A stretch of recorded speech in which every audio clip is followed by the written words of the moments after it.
La Banque Postale du Burkina Faso vous offre le Déj Matinal Info.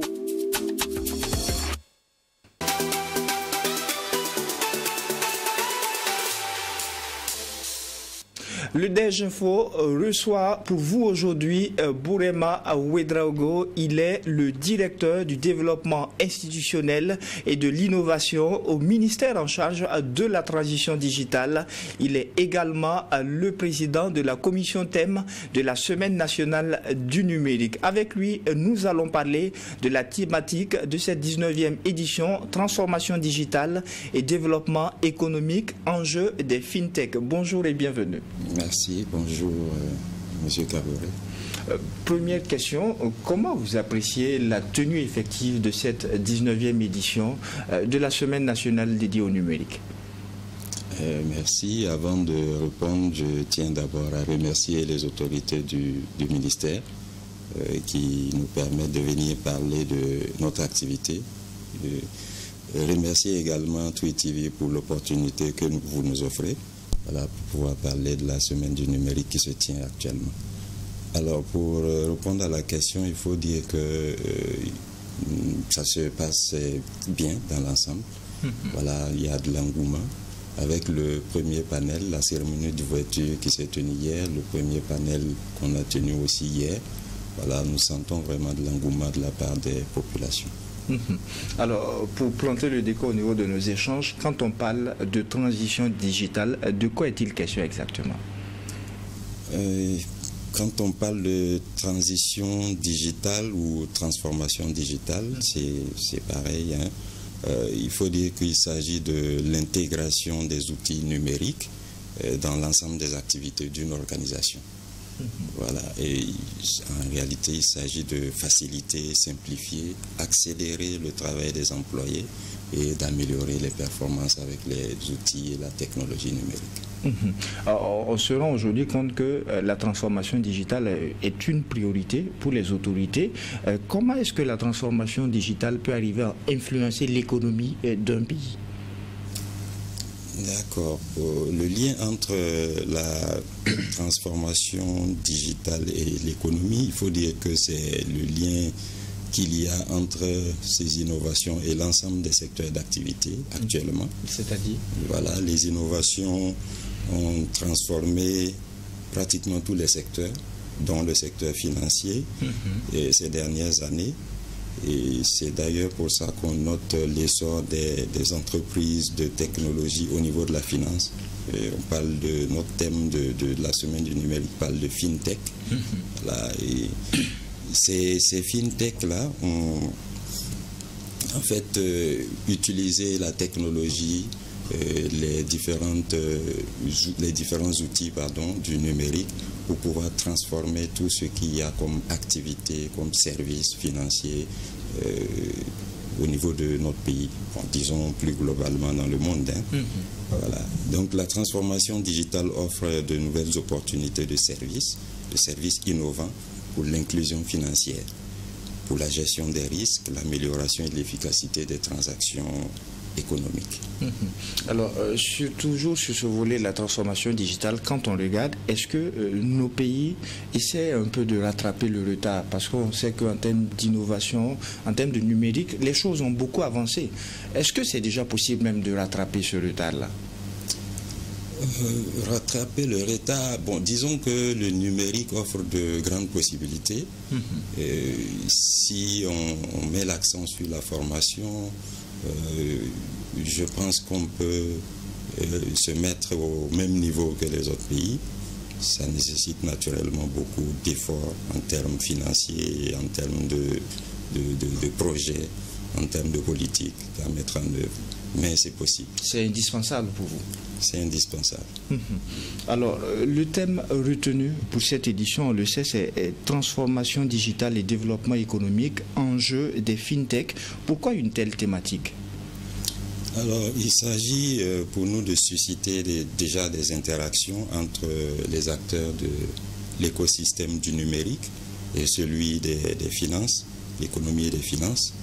Voilà, et autour de la problématique de la transformation numérique dans le secteur financier.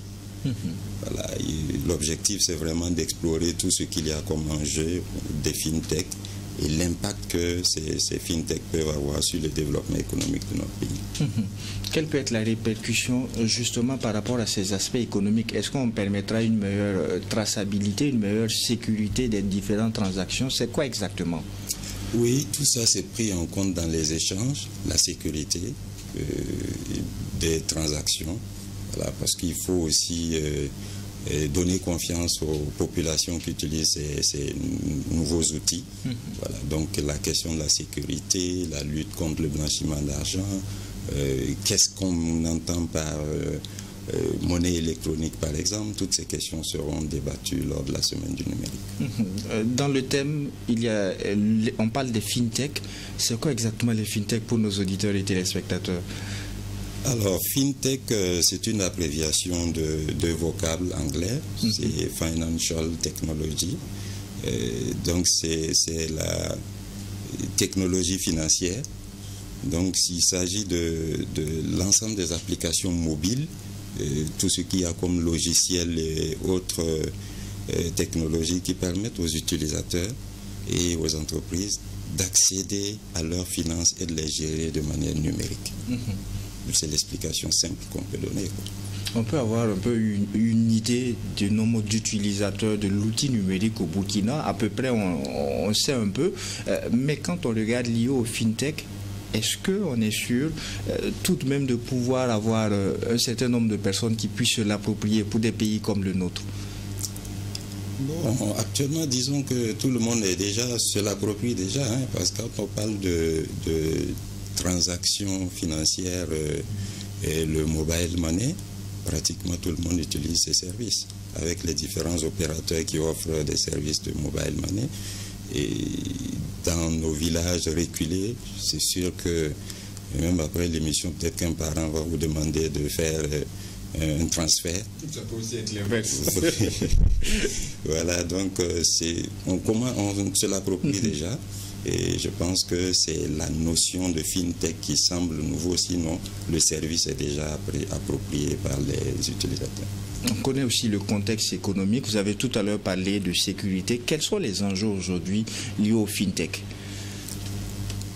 Alors, les enjeux, c'est, comme je l'ai dit tantôt, c'est vraiment simplifier, rendre plus facile, efficace, à moindre coût surtout, voilà, tous les services financiers. Et même avec notre contexte difficile, je pense que si ces services sont développés, ça permet à ceux qui sont dans des zones vraiment difficiles de pouvoir accéder à leurs finances sans problème. Il y a plusieurs pays qui participent actuellement ici à Ouagadougou à cette semaine dédiée justement au numérique. Qu'est-ce qui rassemble ces différents pays quand on parle du fintech? Est-ce que c'est les mêmes défis, est-ce que c'est les mêmes difficultés auxquelles ils font tous face? Au niveau du premier panel déjà, est-ce que c'est ressorti ces aspects-là? Oui, ces pays vivent les mêmes réalités actuellement et historiquement nous sommes dans la même zone. Les populations, il y a ce brassage entre nos différentes populations, donc disons que c'est les mêmes réalités. Et justement avec le panel d'hier et toutes les solutions et tout ce qui a été présenté comme enjeu dans les autres pays, c'est ce que nous vivons aussi. Est-ce qu'on peut avoir des exemples concrets? Le mobile money, l'utilisation des mobile money et les différentes initiatives qui sont prises au niveau de ces pays, c'est pratiquement les mêmes projets que nous avons à notre niveau aussi pour développer ces services, parce que nous savons que dans le contexte actuel que nous vivons, il faut ces services-là pour pouvoir avoir cette inclusion, ne pas laisser certaines populations un peu les laisser, compte tenu des défis sécuritaires que nous vivons tous. Il y a nécessairement eu un certain nombre de recommandations pour améliorer. Qu'est-ce qui a par exemple été retenu pour améliorer plus l'efficacité au niveau de l'utilisation de ces mobile money dans les différents pays qui sont présents à Ouagadougou dans le cadre justement de cette semaine? Pour améliorer, il y a déjà l'interopérabilité dont il sera question au panel d'aujourd'hui. D'accord. Et il y a aussi l'interconnexion des différentes bases de données. Voilà, aussi la mise en place d'un certain nombre d'infrastructures qui seront partagées par ces différents pays pour faciliter un peu les différentes transactions qui seront faites. Quels sont ces pays-là? Nous avons 2 pays invités spéciaux. Il s'agit du Mali et du Niger. L'AES. Voilà, l'AES. Voilà, ce sont les 2 pays invités spéciaux à cette édition.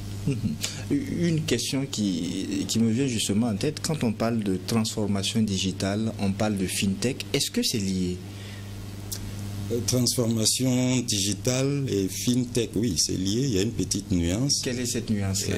Quand on parle de transformation digitale, je l'ai dit tantôt, c'est vraiment l'intégration de tout ce qu'il y a comme outils technologiques dans les activités.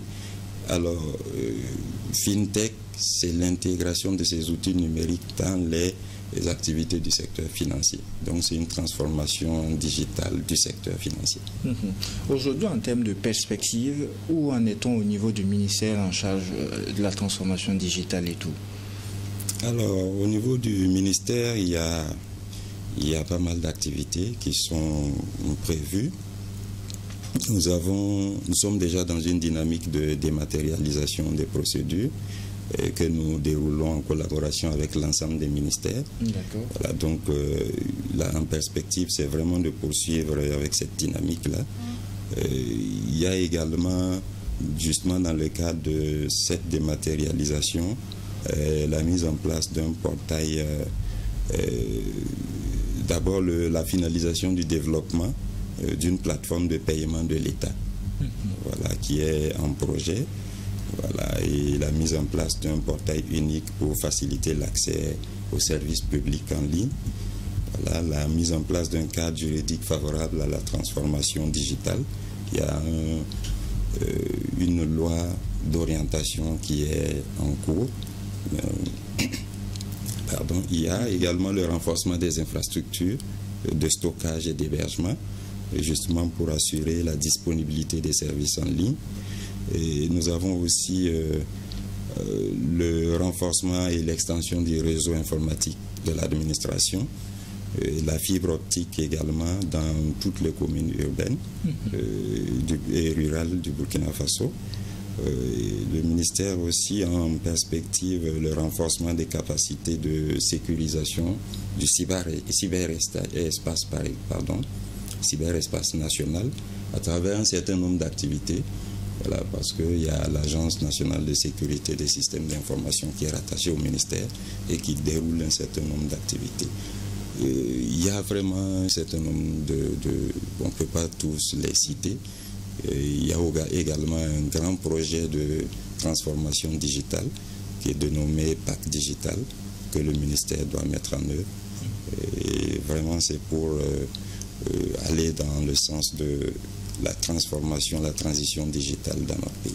Il y a beaucoup de perspectives qui sont vues au niveau du ministère quand on vous écoute. Je m'attarde un peu sur le premier volet que dont vous avez fait, car il s'agit justement des procédures de dématérialisation. Où en est-on aujourd'hui? Parce que c'est un processus qui concerne plusieurs ministères. Aujourd'hui, la mise en œuvre, est-ce qu'elle se fait sans difficulté? Alors, comme toute activité humaine, il n'y a jamais d'activité sans difficulté, mais on peut dire que ça se déroule globalement bien dans l'ensemble. Il y a des textes qui ont été adoptés pour encadrer cette dématérialisation et surtout la mise en exploitation des plateformes qui seront développées. Il y a un accompagnement du ministère avec les autres acteurs, les acteurs des autres ministères. Et actuellement, les différentes équipes sont en train de travailler pour pouvoir dérouler ce qui a été identifié comme procédure à dématérialiser. Revenons par rapport à cette semaine nationale dédiée au numérique qui se tient actuellement.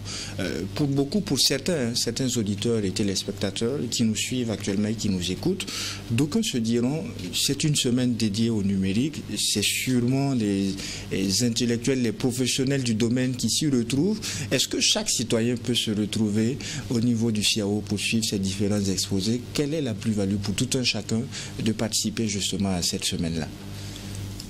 Oui, c'est vrai que souvent, quand on regarde juste le thème et dans la communication, si on n'est pas très précis, on aura l'impression que c'est juste les acteurs du domaine technique, mais c'est vraiment ouvert à tout le public. Et c'est d'ailleurs notre appel que tout le monde puisse participer, puisse venir faire un tour. Il y a un salon d'exposition des technologies, des solutions numériques en marge des différents panels où les gens peuvent venir voir ce que nos différentes entreprises proposent comme technologie numérique. Et ça, c'est au profit de toute la population. Et concernant les panels, nous allons débattre de certaines thématiques qui intéressent la population. J'ai parlé tantôt de mobile money, pratiquement tout le monde l'utilise. Et c'est sûr qu'il y a des risques qui entourent l'utilisation de ces technologies. Et ce sont des questions qui pourront édifier l'ensemble des populations. Déjà savoir qu'est-ce qu'il faut faire, qu'est-ce qu'il faut éviter quand on utilise ces technologies. Et je pense que ça doit intéresser la plupart, pratiquement tout le monde. Il y a d'autres thématiques à venir. Qu'est-ce qui pourrait encore intéresser un peu les uns et les autres en termes de thèmes? En termes de thèmes, aujourd'hui déjà, nous allons parler des plateformes de paiement mobile, par exemple, et de la lutte contre le blanchiment d'argent et du terrorisme à travers ces plateformes. Et ça, c'est pour le panel d'aujourd'hui. Pour le demain, nous allons parler aussi de la finance décentralisée.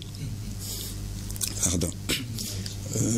Il y aura, au niveau de ce panel-là, il y aura également un certain nombre de thématiques en lien avec les services de finance décentralisée, comme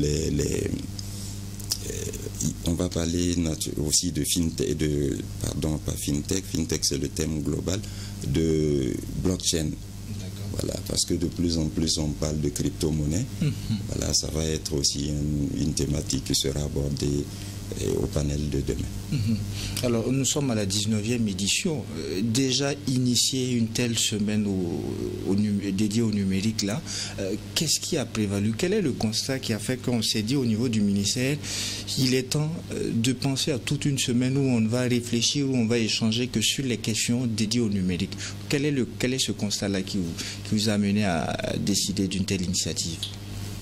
Alors, il faut dire que le rôle du ministère, c'est aussi de promouvoir l'utilisation des technologies.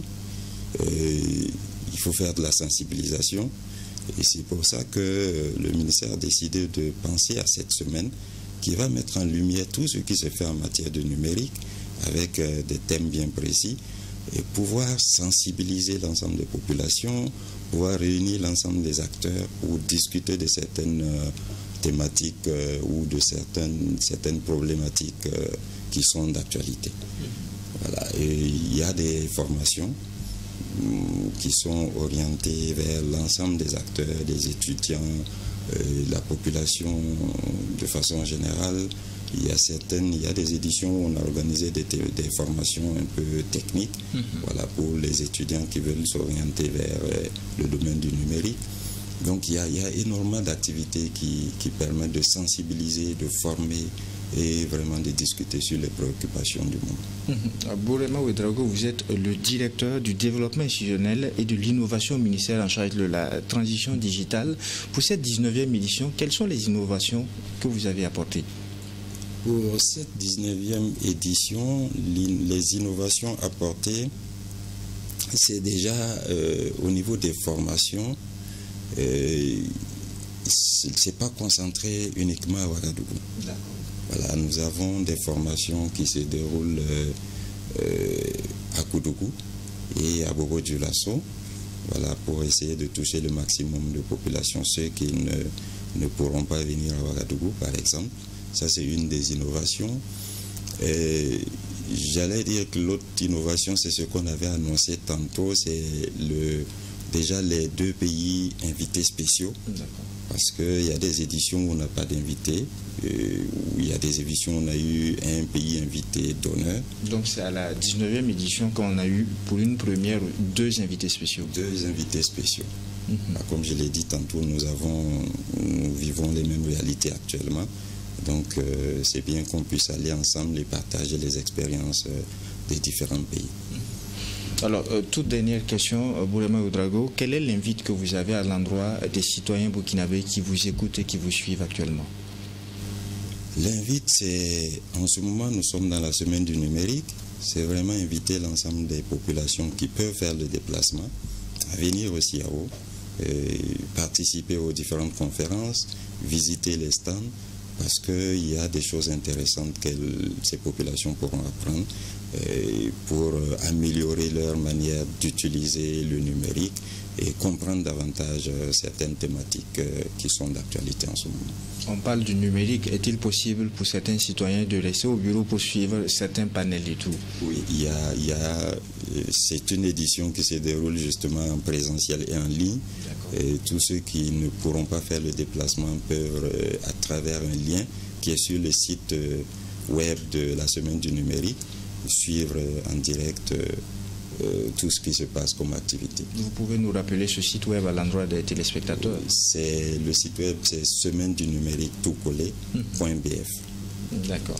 Alors, merci à vous, Bourema Ouedraogo, d'avoir accepté cette invitation du Déj Matinal Info de True TV et Watt FM. Je rappelle que vous êtes le directeur du développement institutionnel et de l'innovation au ministère en charge de la transition digitale. Encore, merci à vous. C'est moi qui vous remercie. Grandement merci à vous, auditeurs et téléspectateurs qui avez suivi ce rendez-vous du Déj Matinal Info. Eh bien, à la suite de David Nana qui vous a dit merci également pour votre fidélité, je vous réitère les fidélités du Déj Info pour votre constante fidélité à ce programme. En attendant de vous retrouver demain, par la grâce de Dieu, pour un autre numéro. Non seulement portez-vous bien, mais surtout que Dieu bénisse le Burkina Faso.